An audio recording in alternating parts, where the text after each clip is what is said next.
एक बार एक व्यक्ति गौतम बुद्ध के पास जाता है और कहता है, बुद्ध, मैंने अक्सर लोगों को कहते हुए सुना है कि जैसा हम सोचते हैं वैसे ही हम बन जाते हैं। तो मैं आपसे जानना चाहता हूँ कि आखिर कैसे हमारा जीवन हमारे विचारों से जुड़ा हुआ है और हमारे विचार किस हद तक हमारे जीवन को प्रभावित करते हैं। बुद्ध ने कहा, यह बात सच है कि इंसान जैसा सोचता है वैसा ही बन जाता है। हम जिस भी विचार को अपने मन में लंबे समय तक रखते हैं और उसके बारे में बार बार सोचते रहते हैं, हम वैसे ही बनते चले जाते हैं। लोग अपने आप को उन विचारों से बनाते हैं जिनके बारे में वो लगातार मन में सोचते रहते हैं। इंसान का चरित्र भी उसके विचार ही बनाते हैं। अगर विचार अच्छे हैं तो चरित्र भी पवित्र होगा, और अगर विचार ही दूषित हैं तो चरित्र भी बुरा ही बनेगा। अगर तुम ध्यान से देखो तो पाओगे कि तुम्हारे जीवन का हर पहलू तुम्हारे किसी न किसी विचार से जुड़ा हुआ है। तुम आज जो भी हो अपने विचारों की वजह से ही हो। तुम्हारे विचार अच्छे हों या बुरे, ये तुम्हारे जीवन को किसी न किसी रूप में या तो अच्छा बना रहे हैं या बुरा।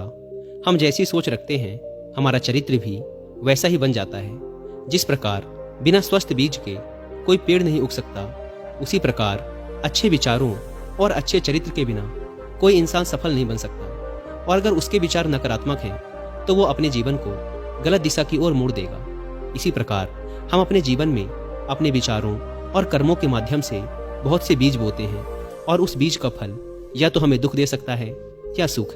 अगर हमने सकारात्मक विचारों के बीज बोए थे तो हमें सफलता और खुशी मिलेगी, लेकिन अगर बोए गए बीज नकारात्मक विचारों के थे तो असफलता और दुख ही हाथ लगेगा। तुम जिन लोगों को सफल और महान समझते हो वो लोग यहाँ तक ऐसे ही नहीं पहुंचे।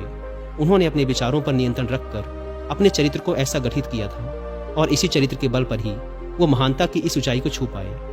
तो असल में तुम्हारे अंदर जैसे विचार हैं तुम बाहर भी वैसे ही रहोगे। अगर तुम्हारे अंदर दूसरों के लिए गुस्सा है, जलन है, नफरत है, तो तुम्हें बाहर भी वही मिलेगा। तुम्हें ऐसे ही लोग मिलेंगे जो तुम्हारे साथ यही करेंगे। लेकिन अगर तुम्हारे अंदर प्रेम है, शांति है, करुणा है, तो तुम वैसे ही बनते चले जाओगे और तुम्हें बाहर भी यही सब मिलेगा। और ऐसे विचार रखने वाले लोगों को सम्मान और प्रेम दोनों मिलता है। असल में इंसान खुद ही अपने जीवन का निर्माता है।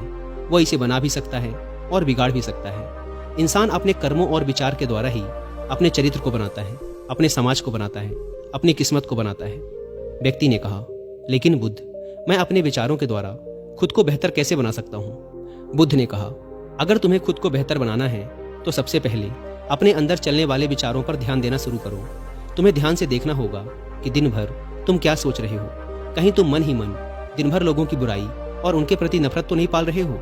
बस तुम्हें इस चीज पर ध्यान देना है कि तुम अच्छाई की तरफ जा रहे हो या बुराई की तरफ। जब तुम ये अच्छे से समझ जाओगे कि तुम्हारे दिमाग में अच्छे विचार चलते हैं या बुरे विचार, तभी जाकर तुम अपने सोचने के तरीके में कोई बड़ा सकारात्मक बदलाव ला पाओगे। तुम्हारे अंदर कभी ना खत्म होने वाला खजाना भरा पड़ा है। तुम्हें नहीं पता कि तुम क्या क्या कर सकते हो, कैसी कैसी अद्भुत शक्तियां तुम्हें मिल सकती हैं। तुमने बहुत से महान योद्धाओं और महान लोगों के बारे में सुना होगा। अगर तुम्हें उनकी शक्तियों पर यकीन नहीं है तब भी तुम्हें इतना तो मानना ही पड़ेगा कि बिना आग के धुआं नहीं उठता। उनमें कुछ न कुछ तो बात रही होगी जिसकी वजह से उनके बारे में इतना कुछ लिखा और कहा गया है। तो आखिर वो कौन से लोग थे जिन्हें संसार ने महायोद्धा और महान आदर्शों के रूप में पूजा? अगर हम थोड़ा गहराई से सोचें तो ये वो लोग थे जिन्होंने अपने अंदर के कभी ना खत्म होने वाले खजाने को पहचान लिया था। वो हर रोज अभ्यास करते गए, खुद को बेहतर बनाते गए, लोगों की मदद करते गए, सबका अच्छा करते गए, और वो दुनिया में महान और अमर बन गए। और अगर तुम भी ऐसा करना चाहते हो तो सबसे पहले तुम्हें अपने विचारों पर ध्यान देना होगा। और दोस्तों, विचारों पर ध्यान देने का सबसे अच्छा तरीका होता है मेडिटेशन। मेडिटेशन क्या है, इसे कैसे और कब करना चाहिए, मेडिटेशन से कैसे हम अपने विचारों को कंट्रोल कर सकते हैं? अगर आप इन सारे प्रश्नों के जवाब पाना चाहते हैं तो इसके लिए आप कुकू एफएम पर हिंदी में एक ऑडियो बुक सुन सकते हैं जिसका नाम है how to control your mind through meditation. इस ऑडियो बुक में आपको मेडिटेशन यानी ध्यान से संबंधित लगभग सारी जानकारी मिल जाएगी। और कुकू एफएम की बात करें तो यह इंडिया का लीडिंग ऑडियो शो प्लेटफॉर्म है जहां पर आप 10,000 से भी ज्यादा किताबों को ऑडियो फॉर्म में सुन सकते हैं, वो भी अपनी मनपसंद लैंग्वेज में। अभी कुकू एफएम पर क्रिसमस ऑफर चल रहा है, इसीलिए आपको इसके 1 मंथ का सब्सक्रिप्शन 99 रुपीज की बजाय पड़ेगा सिर्फ 39 रुपीज में। अगर आप यूज करते हैं कूपन कोड SANTA60, यानी आपको मिल रहा है सीधा 60% का डिस्काउंट। लेकिन यह ऑफर सिर्फ 24 एंड 25 दिसंबर तक ही वैलिड है। लेकिन वो लोग जो इस वीडियो को 25 दिसंबर के बाद देख रहे हैं उन्हें कुकू एफएम के ईयरली सब्सक्रिप्शन पर मिलेगा 50% का डिस्काउंट। अगर आप यूज करते हैं हमारा personal coupon code WI50। App को डाउनलोड करने की link description and first comment पर दी गई है। बुद्ध ने आगे कहा, एक इंसान के दिमाग की तुलना एक बगीचे से की जा सकती है। जिस प्रकार एक बगीचे को साफ सुथरा और सुंदर बनाए रखने के लिए समय समय पर उसमें उग रहे खरपतवारों को हटाना पड़ता है, रोज पानी देना पड़ता है, पौधे की देखरेख करनी पड़ती है, उसी प्रकार हमें अपने दिमाग को भी सकारात्मक और सुंदर बनाए रखने के लिए इसकी देखरेख करनी पड़ती है। इसमें से नकारात्मक विचारों को लगातार हटाना पड़ता है और सकारात्मक विचारों को जगह देनी पड़ती है। इसके लिए हमें डर, चिंता, नफरत और जलन जैसी भावनाओं से खुद को दूर रखना पड़ता है और इसके लिए तुम्हें अपने अंदर चल रहे विचारों पर लगातार ध्यान देना होगा। किसी भी इंसान के अंदर उठने वाले विचार और उसका चरित्र काफी हद तक उसके आसपास के माहौल और उसकी परिस्थितियों पर निर्भर करते हैं। लेकिन इसका मतलब ये नहीं कि अगर किसी इंसान की परिस्थिति खराब है तो उसके विचार भी हमेशा खराब ही होंगे। वो अपने विचारों पर ध्यान देकर उन्हें बदल सकता है और जैसे ही उस व्यक्ति के विचार बदलेंगे, उसका चरित्र और उसके काम करने का तरीका अपने आप बदल जाएगा। बस किसी भी व्यक्ति को धीरे धीरे ये सारी चीजें सीखनी पड़ती हैं। विचारों के काम करने के तरीके को समझना पड़ता है। तुम्हें सबसे पहले ये मानना पड़ेगा कि जो काम सामने वाला व्यक्ति कर सकता है वो तुम भी कर सकते हो। बस तुम्हें इसके लिए बार बार अभ्यास करने की जरूरत है, नई चीजें सीखने की जरूरत है। जैसे जैसे तुम्हारी सोच बदलेगी, तुम्हारी परिस्थितियां भी बदलती चली जाएंगी। जो भी विचार तुम बीज के रूप में अपने मन मस्तिष्क में डालते चले जाओगे, वो धीरे धीरे तुम्हारे चरित्र में, तुम्हारे कामों में दिखना शुरू हो जाएगा। और एक बार जब वो विचार तुम्हारे अंदर जड़ें जमा लेगा तो तुम्हें सफल होने से कोई नहीं रोक सकता। लेकिन अगर वो बीज यानी विचार नकारात्मक है तो फिर तुम्हें असफल होने से भी कोई नहीं बचा सकता। इसीलिए अपने विचारों के प्रति बहुत ज़्यादा जागरूक होने की जरूरत है कि तुम कैसे विचार अपने अंदर डाल रहे हो। एक बात हमेशा याद रखना, हमें वो नहीं मिलता जो हम चाहते हैं, बल्कि हमें वो मिलता है जो हम हैं और हम अपने विचार हैं। इसीलिए इच्छा करना और उस इच्छा के बारे में लगातार अच्छा सोचते रहना व उसे पूरा करने का प्रयास करना दो बिल्कुल अलग अलग चीज़ें हैं। क्योंकि इच्छा तो हर व्यक्ति करता है, लेकिन उस इच्छा के बारे में लगातार सकारात्मक सोचना और उसे पाने के लिए कड़ी मेहनत करना ये बहुत ही कम लोग कर पाते हैं। इसीलिए अगर तुम्हें अपनी परिस्थितियां बदलनी है तो तुम्हें पहले खुद को बदलना होगा। क्योंकि ज़्यादातर लोग अपनी परिस्थितियां तो बदलना चाहते हैं, लेकिन वो अपनी सोच और काम करने के तरीके को नहीं बदलना चाहते। और अगर लोग ऐसे ही रहेंगे तो उनकी परिस्थितियां भी कभी नहीं बदलेंगी। व्यक्ति ने कहा, बुद्ध, हमारे विचारों का हमारे शरीर पर क्या प्रभाव पड़ता है? बुद्ध ने कहा, हमारा शरीर हमारे मन का गुलाम होता है। हम जो भी सोचते हैं उसका सबसे पहला असर हमारे शरीर पर ही पड़ता है। तुमने देखा होगा कि जो लोग बहुत ज़्यादा चिंता करते हैं, डरते हैं, वो जल्दी बीमार पड़ जाते हैं। इसके साथ ही जो लोग दूसरों के प्रति जलन रखते हैं और हमेशा नकारात्मक सोचते रहते हैं, वो भी बहुत ही जल्द मानसिक और शारीरिक बीमारी की चपेट में आ जाते हैं। और अगर तुम भी ऐसे विचार रखोगे तो तुम्हारे साथ भी ऐसा ही होगा। इसके विपरीत जो लोग हमेशा खुश रहते हैं, दूसरों का अच्छा सोचते हैं, हमेशा स्वस्थ रहने का विचार रखते हैं, तो उनकी ऊर्जा भी वैसे ही बन जाती है। और इस ऊर्जा का सकारात्मक प्रभाव सबसे पहले उनके शरीर पर ही पड़ता है। क्योंकि जिस व्यक्ति का दिमाग शांत है, उस व्यक्ति के शरीर की आधी बीमारी अपने आप ही खत्म हो जाती है। हम स्वस्थ रहेंगे या बीमार, यह हमारे आसपास के माहौल और परिस्थितियों के अलावा हमारे विचारों पर भी निर्भर करता है। एक कमजोर और बीमार विचार हमारे शरीर को भी कमजोर और बीमार ही बनाता है। तुमने अपने आसपास ही देखा होगा कि जो लोग बीमार होने से सबसे ज्यादा डरते हैं, वही लोग सबसे ज्यादा बीमार पड़ते हैं। इस डर ने लाखों लोगों की जान ले ली है। इसके विपरीत जो अपने शरीर के बारे में अच्छा सोचते हैं, खुद को स्वस्थ और मजबूत महसूस करते हैं और जिनके विचार शुद्ध होते हैं, उनका शरीर भी वैसा ही बनता चला जाता है। हमारा शरीर केवल एक उपकरण है और हमारा दिमाग इस उपकरण को नियंत्रित करता है। जिस प्रकार एक अच्छा भोजन हमारे शरीर के लिए जरूरी है, उसी प्रकार एक अच्छी सोच भी हमारे शरीर के लिए बहुत जरूरी है। जैसे ही तुम्हारे विचार शुद्ध होंगे, उसका सबसे पहला असर तुम्हारे शरीर पर देखने को मिलेगा। एक शुद्ध और सकारात्मक दिमाग कभी भी तुम्हें खराब भोजन नहीं खाने देगा। इसीलिए सबसे पहले अपने दिमाग को सुरक्षित रखो, फिर यह दिमाग तुम्हारे शरीर को हर बीमारी से सुरक्षित रखेगा। अगर कोई बीमार और कमजोर व्यक्ति अपने शरीर को पूरी तरह से स्वस्थ करना चाहता है, तो उसे सबसे पहले अपने विचार और दिमाग को स्वस्थ करना चाहिए।